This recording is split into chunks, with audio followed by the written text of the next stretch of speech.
The Tokyo 2020 Olympics have done a lot to include video games in the greater conversation. Since gaming is such a big part of Japanese culture now and sort of a big part of Japanese history, I think it's really awesome that they're going forward and just bringing video games into the celebration and also into the opening ceremony. In 2016, when it was announced that there would be a Tokyo 2020 Olympics, the Japanese Prime Minister came out of Mario Warp Pipe just to say, hey, we're going to be hosting the Olympics. That's pretty huge right there. So today we're going to talk about the other ways that video games have been showing their face in the Olympics, and we're also going to talk about what it might mean for the future of gaming as an Olympic sport. Is that even something that's on the table? So if you're new here, my name is Dan. I like talking about good, bad, and retro video games, and if that's something you like hearing about, then make sure you're subscribed. So to include gaming in the opening ceremony for Tokyo's 2020 Olympics, they used some really awesome games to do so. Some of the games were really mainstream, like Sonic the Hedgehog and Final Fantasy, but then you've got slightly deeper cuts like Phantasy Star and Soul Calibur, which again, they're popular, but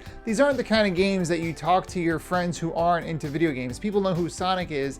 People might not know about Saga the Frontier. And these were all songs that were included in the Tokyo 2020 opening Olympics. And I think that is once again indicative that gaming is as big as movies, if not bigger. I mean, I know gaming makes the most money or whatever. It's just a cultural thing that I think is starting to finally come around. Gaming's been mainstream for a long time, but now being able to talk about these niche games in public and say, hey, what was that song from the Tokyo Olympics? And it's from Nier. I mean, that's, to me, pretty cool. Another awesome way gaming has reared its beautiful face at the Olympics was by means of a medallion being worn by an airsoft shooter who actually wound up winning. And I'm sorry if I butchered this, I've been practicing it. Vitalina Batsarashkina is the name of the shooter who was wearing this medallion, and to me that speaks more to the fact that gaming is not only a part of our culture, but it's also being celebrated by these high-level athletes, which then begs the question, would gaming ever be respected as a sport being brought into the Olympics? At first glance, I know that sounds pretty bad. I mean, of course, gaming is mostly recreation, but hear me out on this. Some Olympic sports are obviously Olympic sports, like hockey and baseball. Those are sports, no one's ever going to debate that. But then you've got things like bowling, which I still view as a sport. As a matter of fact, I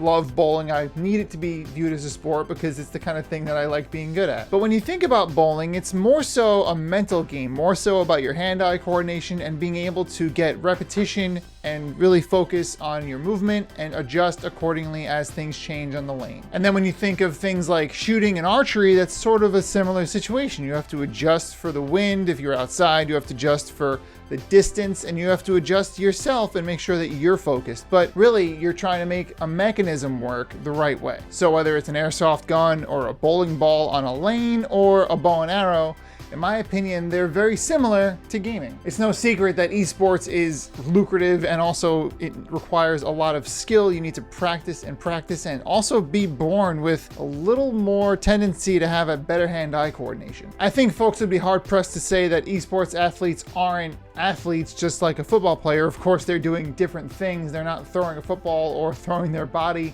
onto a field to try to make sure the other team can't get the ball. But what I'm saying is there's still a lot in common.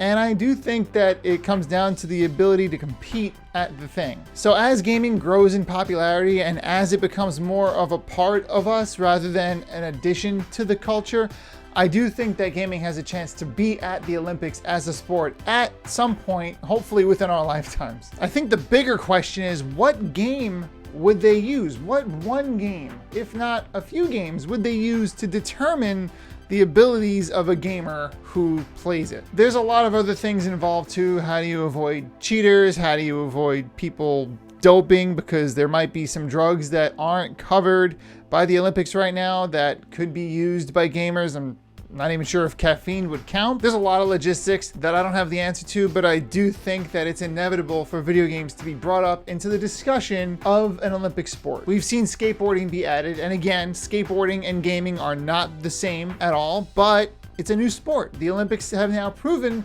that they're willing to grow into modern times and say, okay, maybe we don't need jousting, or maybe we don't need wrestling, maybe we can have skateboarding and maybe we can have video games. I don't know if it's a Pong tournament or if it's something more recent. Either way, I think there's a really good chance that video games are going to make their way to the Olympics at some point soon. Anyway, the whole point of this is for me to open up the conversation to you. What do you think about video games as an Olympic sport? What game would you suggest that they use to bring in video games as the Olympic sport? Would it be something single player? Maybe it's a time game, maybe it's a speed run. Let me know in the comments. I'm really excited to talk about this. I think it's a really cool topic, but I hope you agree. Anyway, thank you so much for watching. I hope you're enjoying the Olympics if that's something you're into, and if you hate the Olympics, I hope you're at least interested in discussing whether or not video games would be an Olympic sport. If you like the video, make sure you like it, and if you really like the video, make sure you subscribe to this channel, because this is kind of what we've been doing lately, just having fun talking about video games, and if that's something you're into, then you're more than welcome to hang here. Other than that, I'll see you in the next video, and have a great day.